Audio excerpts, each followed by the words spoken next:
여러분, 대한민국에서 가장 사랑받는 코미디언 중 한 명이 지금 불법 의료시술 스캔들의 중심에 섰습니다. 바로 박나래 씨 이야기인데요. 오늘 이 논란의 진실을 한번 제대로 파헤쳐 보겠습니다.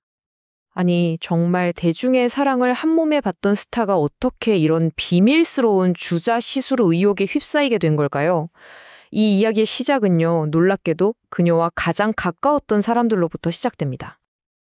자, 그럼 이 스캔들이 왜 이렇게까지 큰 파장을 일으키고 있는지 그 이유를 알려면 당연히 논란의 중심에 서 있는 인물, 바로 박나래 씨가 어떤 사람인지부터 알아야겠죠?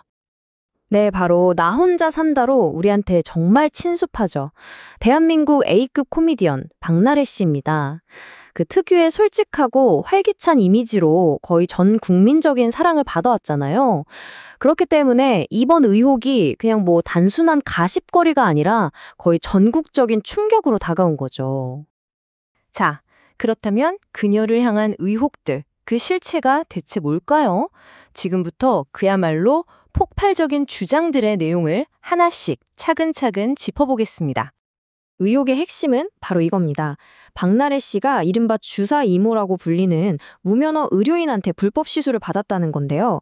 이게 정말 충격적인 게 심지어 2023년 대만 해외 촬영에까지 이 주사 이모가 따라갔고 의사 처방이 꼭 필요한 약물까지 투여 있다는 주장이 나온 거예요. 이걸 폭로한 게 바로 전 매니저들이었고 언론 보도까지 터지면서 사태가 정말 걷잡을 수 없이 커져버렸습니다.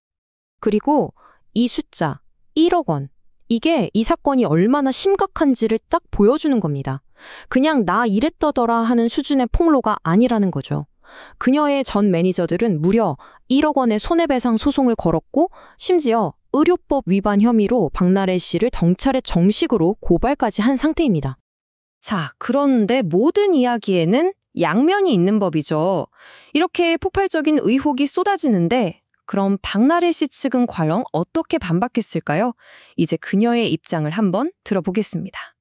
박나래 씨 측의 입장은 아주 단호합니다. 변호인단이 공식 입장을 냈는데 모든 의료 행위를 종합적으로 검토해봤는데 법적으로 문제될 부분이 전혀 없다. 이렇게 딱 못을 박았어요. 한마디로 전면 부인하는 거죠. 아니 그럼 그게 불법 시술이 아니면 대체 뭐였냐 이런 질문이 나오잖아요. 그들의 주장은 이렇습니다. 이게 무슨 비밀스러운 시술이 아니라 스케줄이 너무 빡빡해서 도저히 병원에 갈 수가 없으니까 합법적인 왕진 서비스를 요청했다는 거예요. 그러니까 의사와 간호사가 집에 직접 와서 링거를 놔준 아주 정상적인 의료 행위였다 이겁니다. 자, 보세요. 여기서 우리는 정말 완전히 다른 두 가지 주장에 부딪히게 되는 겁니다. 한쪽에서는 불법 시술이다. 다른 한쪽에서는 아니다. 합법적인 왕진이었다. 이렇게 맞서는 거죠. 이 논란의 진짜 핵심 쟁점 바로 여기에 있습니다. 결국 이 사건의 본질은 이겁니다. 무면허자한테 받은 불법 시술이었냐 아니면 면허가 있는 의사, 간호사한테 받은 합법적인 왕진이었냐 이 둘의 차이가 바로 사건의 향방을 가를 결정적인 열쇠가 되는 거죠. 자, 먼저 고발인 측이 주장하는 불법 의료행위. 이건 말 그대로 의료 면허가 없는 사람이 주사를 놓거나 약을 처방하는 걸 말하는 거죠. 이건 환자의 안전이랑 바로 연결되는 문제라서 우리나라 의료법에서는 이걸 정말 엄격하게 금지하고 있거든요. 만약 이 주장이 사실로 밝혀지면 박나래 씨는 물론이고 시술을 한 그 주사 이모라는 분도 처벌을 피하기가 어렵습니다. 반면에 박나래 씨 측이 주장하는 왕진은 완전히 다른 이야기입니다. 이건 의사나 간호사가 환자 집에 직접 찾아가서 진료를 해주는 합법적인 의료 서비스예요. 특히 몸이 불편해서 움직이기 어렵거나 박나래 씨처럼 스케줄이 너무 바빠서 병원 갈 시간이 없는 경우에 이용하곤 하죠. 결국 경찰 수사는 그날 그 자리에서 벌어진 일이 이 불법 시술이었는지 아니면 합법적인 왕진이었는지를 가려내는 데 집중될 수밖에 없습니다.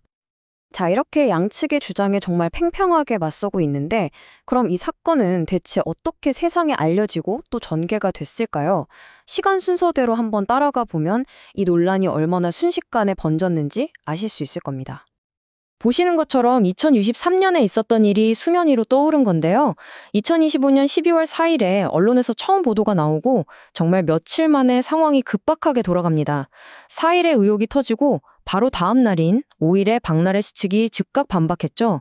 그런데 6일에 언론사에서 더 구체적인 추가 폭로를 내놓으면서 이게 순식간에 대형 스캔들로 번져버린 겁니다.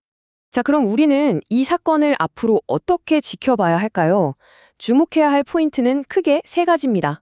첫째, 이번 일로 박나래 씨의 대중적인 이미지와 커리어에 어떤 영향이 있을까? 둘째, 경찰 수사를 통해 밝혀질 법적인 진실은 과연 무엇일까? 그리고 마지막으로 이 사건이 혹시 연예계 전반에 어떤 건강관리 관행에 대한 더 큰 사회적 논의로 이어질 것인가? 이 세 가지를 눈여겨봐야 합니다. 결국 이 사건, 단지 한 개인의 스캔들로 봐야 할까요?